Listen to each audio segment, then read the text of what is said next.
Okay, today we have Chris Squire, Fish Out of Water. It's 5 songs, 35 minutes, all tracks written, arranged, and produced by Chris Squire. And he's on lead vocals for every song, which is the best part because I like his voice.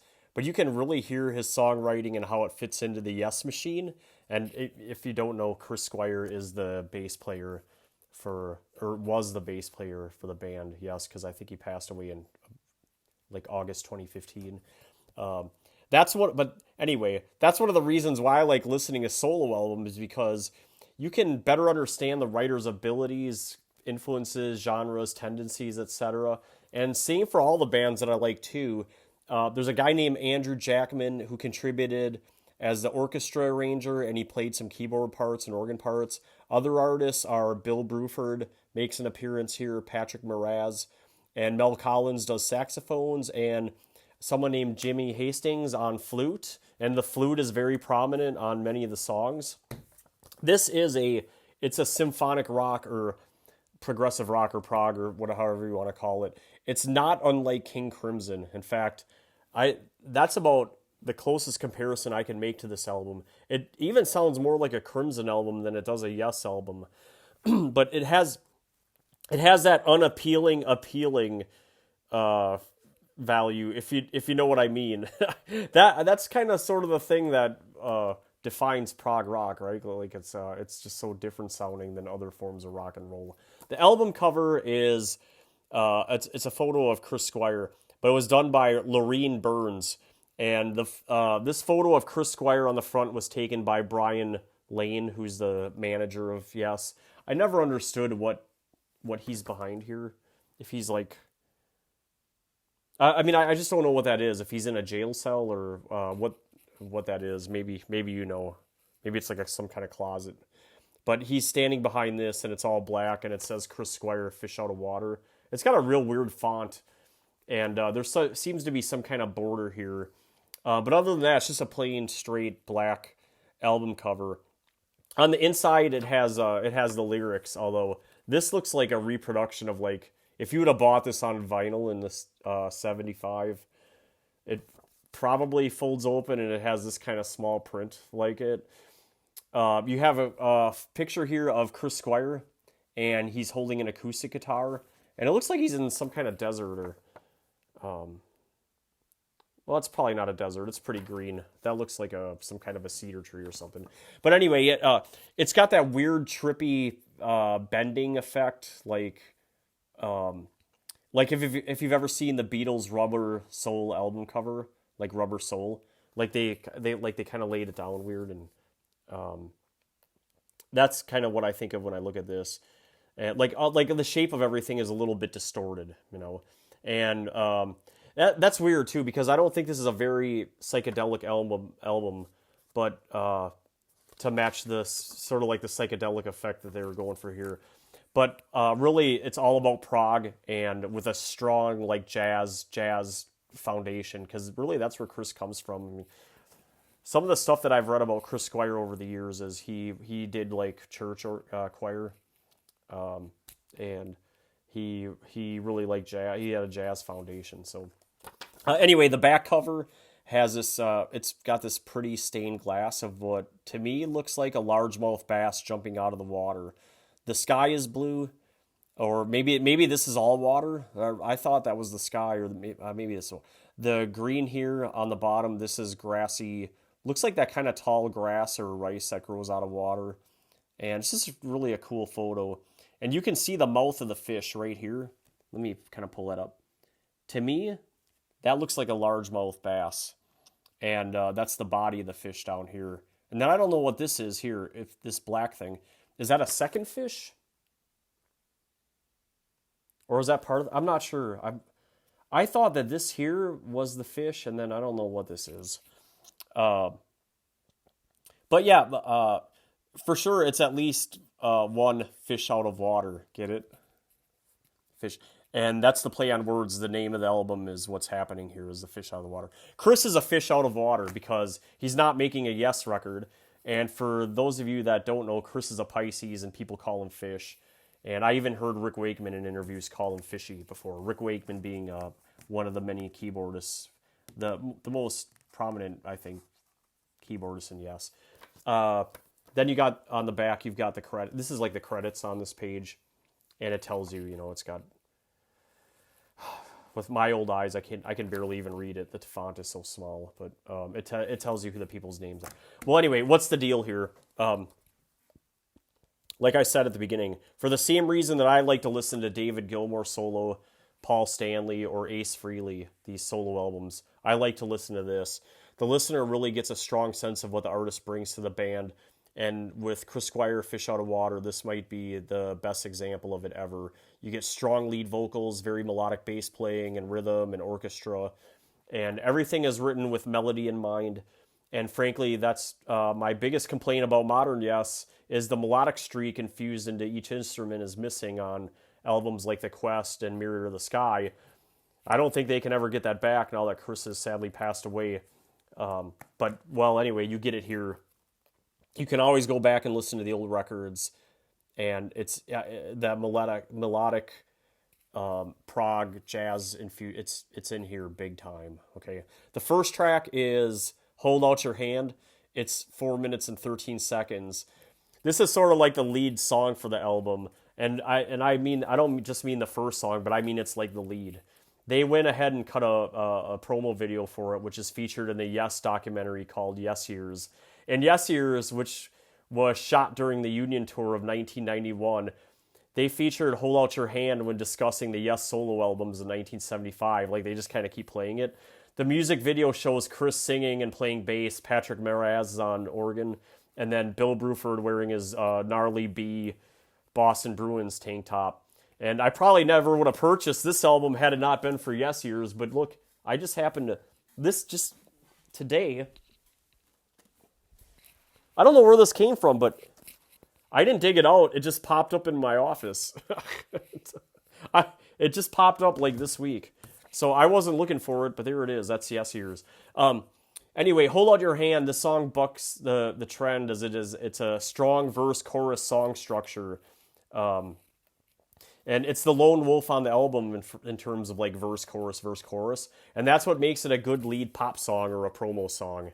Hold Out Your Hand. It's an intro, verse, chorus, and then there's an organ solo, and then there's the final chorus and the coda. That's pretty much the song. It's in the key of A flat. It's 175 beats per minute, and the time signatures are all over the place. I happened to find like a quasi form of sheet music that showed 3/2, 4/4, 5/4, and 7/4. That's really the only sheet music I could find on this album. But it's prog rock, so what else would you expect other than like multiple time signatures? It's all over the place. The intro is 33 seconds in Hold Out Your Hand, and you get the main riff of the song on bass with the textured organ playing like right away. It has a really memorable bass line, the bump, bump, bump, da dum, da da bump, bump. It kind of does that. Bump, bump, bump, da da da da bump, bump. And then you hear the organ and everything. The verse is, you can feel it coming with the morning light. That's the verse part of the song. And then the chorus part of the song is almost close enough to hold out your hand. And what makes the chorus cool is the organ playing and Chris's vocals over the top. It's a good tune. The organ solo runs from 2 minutes, 28 seconds to 3 minutes and 10 seconds. It starts with Chris Squire fiddling around on the bass, and then the organ kicks in at around 2 minutes and 46 seconds.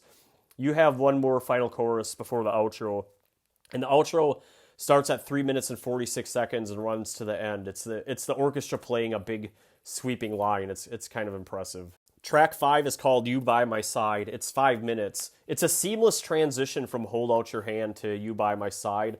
The music just moves from one song to the next, and this song has 5 parts. It has the intro, the first part. I'm just going to call it the first part and the second part. And then the flute solo, and then the outro, which is a lot like the flute solo, but it's got some horns in it too. It seems like a love song, You By My Side.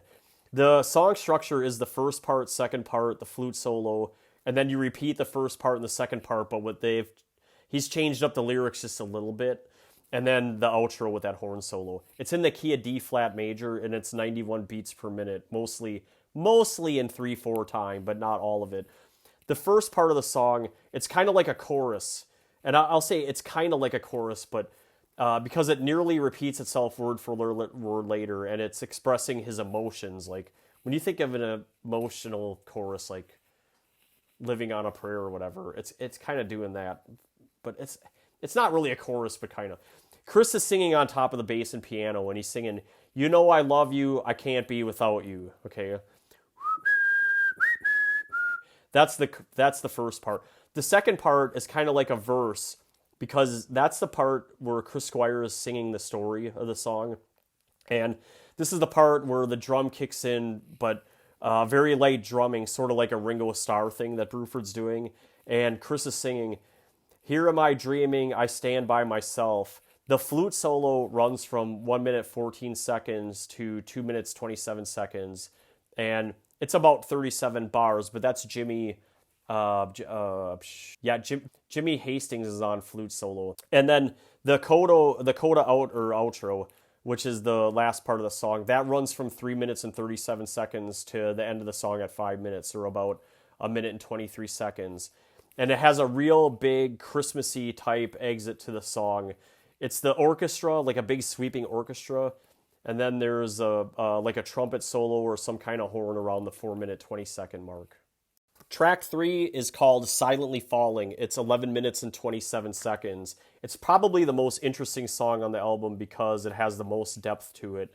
And it's a perfect length for a Chris Squire or a Yes song. That 11 minutes, like a sweet spot between 9 and 11 minutes.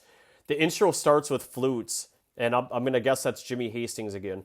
And then other woodwinds going D, D, D, D, D, D.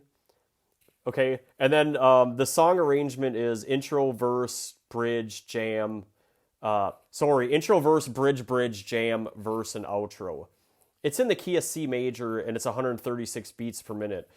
The verse, after that flute intro, Chris starts singing, "Silently falling, down, bridging hope, a future to the children." The verse doesn't have percussion, just Chris singing over bass, flute, piano, and organ. And then the bridge part, or I'll call it a bridge, it's like the next part of the song. "Don't believe in miracles, but I do believe in love." And the song kind of picks up pace here at 1 minute and 30 seconds and is a change up like you'd expect from a bridge. And it kind of does a ba-dum, da-dum. And I love Bruford's drumming under the bottom, that bass part. It just sounds so cool. The jam part of the song starts at 3 minutes and 4 seconds, and it ends at 6 minutes 28 seconds. So about almost 3.5 minutes. 3 minutes and 24 seconds of jamming. Has a lot of cool synth and organ parts over the drums and bass. And it starts when Chris is still singing "Sky Above." He sings "Sky Above" like over and over. And if I were to describe this part, it's the best part of the song with a really cool solo by I would assume that's Patrick Moraz from Refugee or Yes. The outro is when he starts singing "Silently Falling, falling down, down, down." That starts at 7 minutes and 28 seconds, and it goes to the end of the song. That's the outro or coda.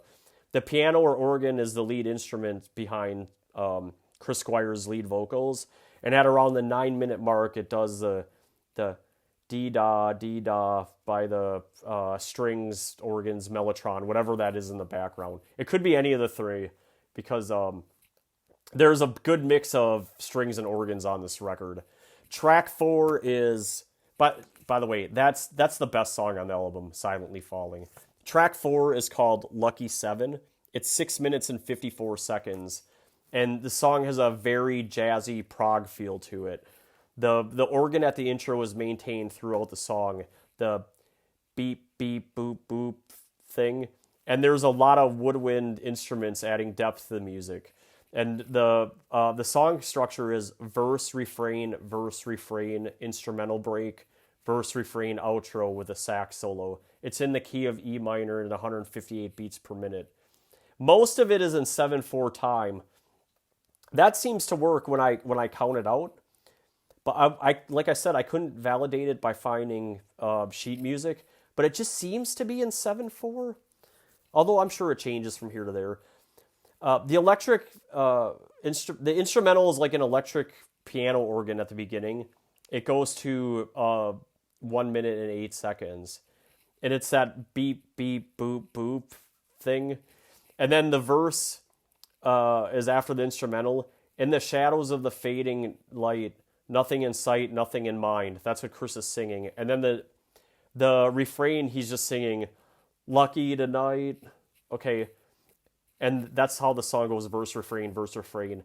There's another instrumental break that starts at 2 minutes and 37 seconds to 4 minutes and 4 seconds, or about a minute and 23 seconds total with a bass solo.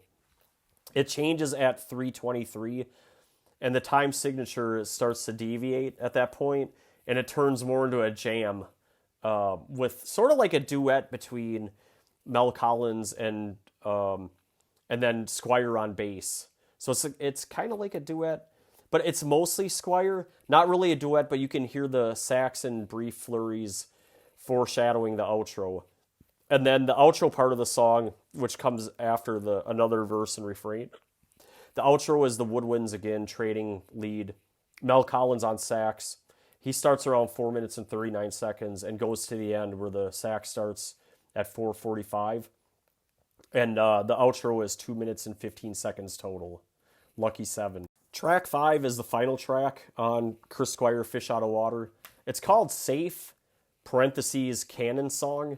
It's 14 minutes and 56 seconds, which makes it the longest track. A person named Barry Rose is on pipe organ for this song, and it's fairly prominent. The song arrangement is intro, verse, verse, verse, and it's like 3 different verses. There's a long jam, and then the 4th verse and 5th verse after that jam. There's another jam, and then that kind of turns into the outro, really, that final jam of the song. It's in the key of C major, and it's 157 beats per minute. It's 4/4 time, or at least it seems to be. It sounds like C and 4. I mean, I could be wrong, but I'm pretty close. The flute intro is by Jimmy Hastings, and then it's, this song it's sort of like the weirdest song on the album because it's got such a weird start, and the first verse he sings, "When your savior lets you down, who will mind?" The second verse is the part where he sings "Joy in the morning, love in the stars," and then the third verse is "Standing beside you to shelter your hearts." And then after those 3 verses, the song turns into this long jam from 2 minutes and 41 seconds to 4:06. It's about a minute and a half, minute 24 seconds. And around the 3-minute mark, it's like da da dotty dotty dot dot part. You know what I mean if you've heard it before. And then that goes on for a minute and a half. And then verse 4 is "When you face the doors of doubt, have no fear." And then verse 5 is the part where "I'll be waiting beside you to shelter your hearts." And then that's the end of the singing. The rest of the song is all jam, starting at 4 minutes and 55 seconds, all the way to the end at 14:56. So about 10 minutes of jamming. And it's sort of the same thing. At 4:55, it does this do do do do do do do do do do thing, and then on top of that, the da da dotty dotty dot dot, that's on top of it. It's combined, and at 4:48 the drums kicks in, and it's just awesome. And that's how the song, it's like a jam of that for 10 minutes. It's amazing. That's the final song, called Safe, or Canon Song, and that is how the album wraps up. It is like I said, it's prog rock, so it's fairly bombastic, and Safe is one of them, although Safe has of all the songs, it's got the strangest vibe to it. But it's a good way to end the album. I guess I would rather end it that way than begin it that way. So I think as the lead producer, and he's probably making all the decisions on it, Chris got the order of the tracks right, and it's just very well done. By the way, it also says on the credits, he brought in Pete Sinfield, not to write the lyrics, but It does say music and lyrics by Chris Squire, but I'm guessing he probably asked Pete for advice or something like that, and probably paid him something. But that's the deal. The big summary is, um, this album sold 60,000 copies in the UK, and that's all I could substantiate. I don't think it was a huge hit, and they probably didn't print very many copies. I don't even know how I got this copy. It's from the late '90s when I bought it. It's a bootleg. I probably got it at the exclusive company where you get it comes like this, and it's shrink wrapped, and then it's got a sticker on it that says bootleg. I think that's what it was, if I remember correctly. And it also says made in Germany. I should show you guys this on the disc. It's one of these Atlantic Records deals. But you see right here? I don't know if you can see that. It says made in Germany on it. But I think I had my Fish Out of Water stage in early 99, late 98, early 99. Like way before the ladder. The ladder came out in 99. And I can remember driving around the Beltline listening to this when my truck had a CD player in it, back and forth to work. I mean, I listened to it a lot. ProgArchives.com gave it 4.0 stars, and 37. It's a score that they tabulate from all their user ratings. 37% of them are 5 stars, and there's only 85 total ratings. So I think this is a hard to get album. I'm sure you can probably dial it up on Spotify or Apple Music and listen to it, but I don't think a lot of people have heard it. You've got to be a pretty hardcore Yes or Prog fan to get your hands on this and to want to listen to it. I could be wrong, but I haven't had a lot of conversations with people about Fish Out of Water. Just me and a couple of friends, really. Anyway, I think 4.0 is low. There's this ProgArchives.com user called Loser Boy. I always look for his ratings. Loser Boy gave it 5 stars, and Mellotron Storm only gave it 4 stars. And then the other guy I always look for is a guy named Menswear, and I'm shocked that he didn't review it, but why should I be? But Menswear, if you've ever looked at ProgArchives.com, Menswear is a picture of Bart Simpson and Nelson Muntz from The Simpsons. That's how I always recognize it's him. But he usually has good write-ups of albums, and they're short and to the point and succinct, and that's why I like reading them. But he likes a lot of the same albums I do. He hasn't reviewed this yet, so maybe he hasn't heard it. Anyway, Menswear, he does a lot of Rush reviews, if you haven't seen.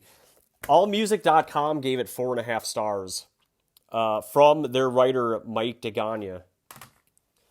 Even though there are a few surprises laid out on the album's 5 tracks, the elemental composition of pure 70s progressive rock is strewn throughout each song from start to finish. And I think that's a pretty good summary. I mean, there is no other way to describe this album other than prog or jazz fusion. And that's what it is. I think I said the lead track was like a promo, or it's kind of like a pop song, but you can't call it pop. It's not pop. It's a prog album, 100%. Rolling Stone, I couldn't find the review, so I don't think there is one. And this says Atlantic Records, Warner Music.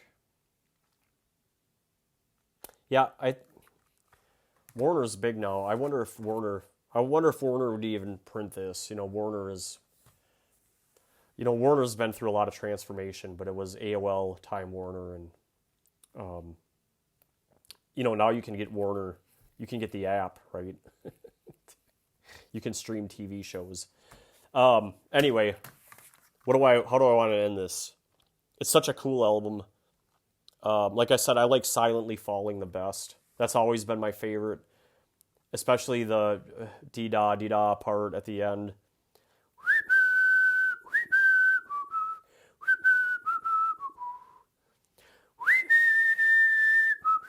That's how it goes. And I like the way the song opens with the flute. I just really dig this chemistry that Chris Squire and Bill Bruford and Pat Moraz found and they have together on this album. It really works even if they weren't the best of friends away from the band or away from Yes. And it's just a shame that Bruford didn't play on Yes Relayer. But